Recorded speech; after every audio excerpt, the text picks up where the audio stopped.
মোৰ নাম শ্ৰী হেমকান্ত গগৈ। মই ভাৰতীয় জাতীয় কংগ্ৰেছ শিৱসাগৰ জিলাৰ মই সাধাৰণ সম্পাদক আছিলোঁ আৰু এতিয়া মই সাধাৰণ সম্পাদকৰ পৰা পদত্যাগ মই কৰিছোঁ। ইতিমধ্যে মই আমাৰ জিলা সভাপতিলৈও মই পদত্যাগ পত্ৰ ইতিমধ্যে মই প্ৰেৰণ কৰিছোঁ। মই AP মেম্বাৰ মানে প্ৰতিদ্বন্দ্বিতা কৰিছিলোঁ। মোক দলে আঞ্চলিক পঞ্চায়তৰ সদস্য হিচাপে ভাৰতীয় জাতীয় কংগ্ৰেছে মোক টিকেট দিছিলে আৰু মই AP মেম্বাৰ হিচাপেই মই প্ৰতিদ্বন্দ্বিতা কৰিছোঁ। এইখিনি ক্ষেত্ৰত এটাই কথা কি, ধৰি লওক মই মানে এই নিৰ্বাচনটোত AP মেম্বাৰ হিচাপে মানে অৱতীৰ্ণ হওঁতে যিখিনি মোক ধৰি লওক দলে মানে সা সুবিধাখিনি দিব লাগিছিল, যেন এইখিনি ক'ৰবাত যেন ৰৈ গৈছে, ক'ৰবাত যেন ত্ৰুটি আছে, মোৰ তেনেকুৱা ধৰণৰ কথা মোৰ মনত মানে লাগিছে। আৰু শিৱসাগৰ জিলাই হওক বা APCCয়ে হওক, অন্ততঃ যেন পঞ্চায়ত নিৰ্বাচনটো যেন একেবাৰে যেন অলাগতিয়াল এনেকুৱা ধৰণৰ মানে চিন্তা চৰ্চা কৰিছে নিচিনা মোৰ মানে মনত অনুভৱ হয়।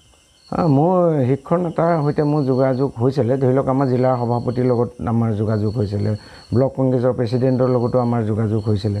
তেখেতসকলক মই যিখিনি অসুবিধা পাইছিলোঁ, এই অসুবিধাৰ ওপৰতো মই তেখেতসকলক মই অৱগত কৰিছিলোঁ, কিন্তু তেখেতসকলে তেনেকুৱা ধৰণৰ কোনো ৰেছপন্স নকৰা যেন মোৰ অনুমান হ'ল। মোৰ নাম শ্ৰী হেমকান্ত গগৈ। মই ভাৰতীয় জাতীয় কংগ্ৰেছ শিৱসাগৰ জিলাৰ মই সাধাৰণ সম্পাদক আছিলোঁ আৰু এতিয়া মই সাধাৰণ সম্পাদকৰ পৰা পদত্যাগ মই কৰিছোঁ। ইতিমধ্যে মই আমাৰ জিলা সভাপতিলৈও মই পদত্যাগ পত্ৰ ইতিমধ্যে মই প্ৰেৰণ কৰিছোঁ। মই AP মেম্বাৰ মানে প্ৰতিদ্বন্দ্বিতা কৰিছিলোঁ। মোক দলে আঞ্চলিক পঞ্চায়তৰ সদস্য হিচাপে ভাৰতীয় জাতীয় কংগ্ৰেছে মোক টিকেট দিছিলে আৰু মই AP মেম্বাৰ হিচাপেই মই প্ৰতিদ্বন্দ্বিতা কৰিছোঁ। এইখিনি ক্ষেত্ৰত এটাই কথা কি, ধৰি লওক মই মানে এই নিৰ্বাচনটোত